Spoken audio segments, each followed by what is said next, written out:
Hey Fruitbats, so I just woke up and I was thinking about something in bed, which I think about quite often, and that's where the people who continue to eat meat and dairy, even though they know the impact of their diet choices on the planet, on the animals, they've watched Earthlings, they know all the facts, they've been educated, but they choose to continue eating animal products, whether they actually deserve to continue living. And that might be like so extreme sounding to you, so dramatic, but I've got to break it to you, we live in an extreme, dramatic world. There's a lot of fucked up shit going on. There's a lot of negative shit going on. And I know there's a lot of unicorn huggers out there. You unicorn huggers are like, oh, Freely, you're so negative. You always focus on the negative. Oh, Freely, be more positive. Freely this, Freely that. Oh my God, you create your own reality, Freely. And you know what? I agree to a certain degree. You create your own reality. But the slaughterhouses still exist.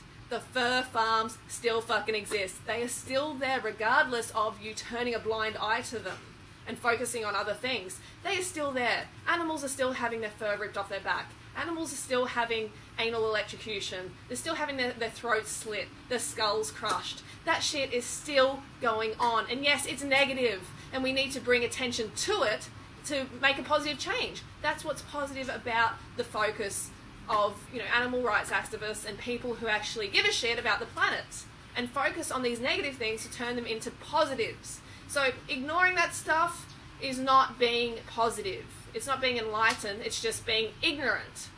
So it's important to make that distinction. And am I being too extreme? And yes, it does include family members of mine who actually continue eating meat and dairy, and I love them very much. But we are in this situation where drastic change needs to happen, and people aren't taking it fucking serious enough. And if their position on the planet was threatened because of their dietary choices, they would change to vegan in a heartbeat. That's the truth of the matter, because it's so fucking easy to be vegan as well. And people kind of just treat it like, it's just like a casual thing, like anyone can, you can make your choice, I make mine, just mind your own business.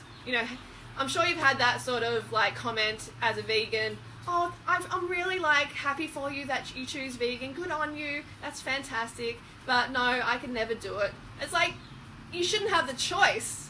You should be forced to be vegan. You should absolutely be forced to be vegan.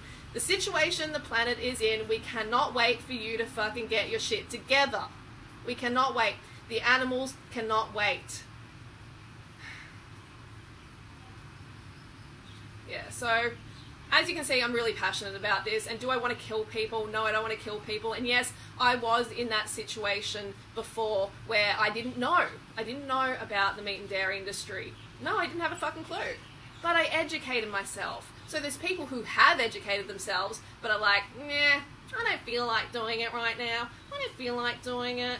I've heard, I knew a vegan once, and they were like, they were, a little bit weak, and they couldn't do this and that, and, just some, I knew a vegan once who had a child, and the child had deficiencies or some shit, just looking for excuses. No, you should not have that option. You just gotta step the fuck up, or you really don't deserve to live on this planet.